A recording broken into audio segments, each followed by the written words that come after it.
good morning, uh, good afternoon, or good evening, depending on where you are.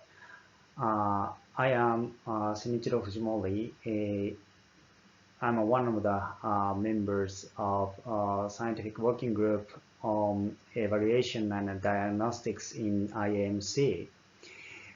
Thank you very much for inviting us to present our working group activities. And I'm going to make a presentation on behalf of this working group. Let me begin with the charter of this working group. So the SWG on evaluation and diagnostics exists to foster activities that help describe, document, and understand the performance of integrated assessment models, so as to improve model performance and reliability, and to make recommendations in the areas of priorities for community activities and standards of best practice. So we have a number of activities under the umbrella of this working group. And we have, for example, documentations of IAM models. And sometimes we evaluate the models against historical observations. That is called, hindcasting and diagnostics. But when we look at the renewable energy, maybe one of the related thing is model documentations, and we have already had, many IAMs that have a well described documentations. Sometimes it's in a scientific journal paper, or it can be, wiki pages. And another thing is about model intern comparisons, which is so-called MIPS.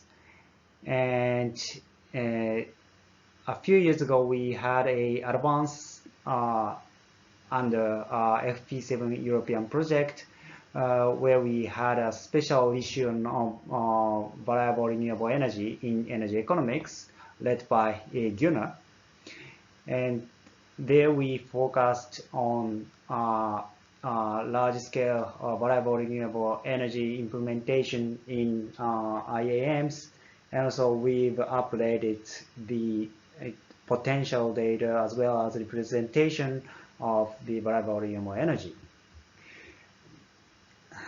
The other project that had a special focus on renewable energy is Energy Modeling Forum 33, where we had biomass supply and demand exercises, which was compiled as a special issue in climatic change, led by Steve Rose. And as I said, both of supply, biomass supply, and its demand side integration are studied. But so far, we didn't have a so-called validation of the VLA. It's actually depending on the meaning or definition of the validation, but as far as I know, or validation of renewable energy are still missing in our exercise. And regarding the model documentation, we have many IAMs in our community, and for example, wiki and full documentations are described here. And so far, most of the IAMs have already documented quite well. But in terms of representation of the renewable energy and data sources, I don't know exactly how they are well described. And so it might be better to discuss in more detail how we are now describing these things. So this is one of the examples of renewable energy model in-term comparison called ENF33. As I said, we have compiled bioenergy supply curve as illustrated like this. So these panels shows each model's regional bioenergy supply curve in 2050, which are quite diverse. And then we've integrated this information with fully represented energy system, and then we have a bioenergy demand or consumption in 2050 and 2100. Again, the figures quite varied across models. So some model prefer much in electricity than liquids, for example, and so we may have a sort of agreement in terms of the volume of the bioenergy, which may be over 200 exajoule or under strong stringent climate mitigation policies, but the composition is quite uncertain now. Another one is, advanced VRE model in-term comparison. Again, we had VRE potential as well as integration of them into IAMs. And here, for example, this figure illustrates the net wind plus solar share in power generation. They may vary across models. And so we need to understand why this difference happens. And one of the ways to understand the differences of the model is, to compare the modeling approaches among the models. And so here, for example, this is taken from the advanced paper again. Here we have a storage and grid representations among the models. But I think there are still much rooms to improve. So let me give some examples. So one is comparison with the history and stylized fact.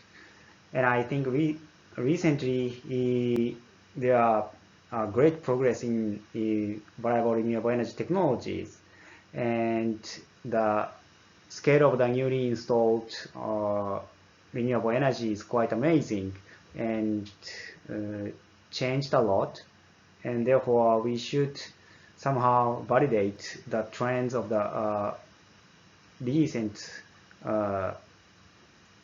technological development and energy actually capacity installed and so on.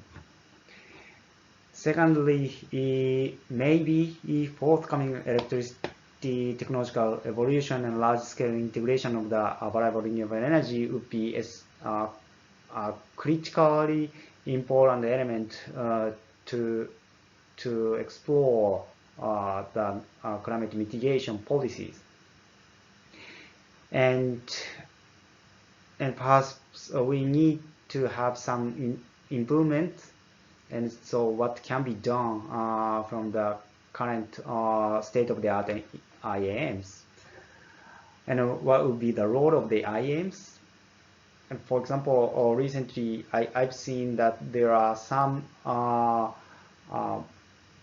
electricity dispatch models even in a global scale, and they may have their roles, and IAMs should have our own roles. For example, we can integrate economic, energy, land use, and other systems in a single platform. That would be an advantage of IAMs rather than electricity dispatch model.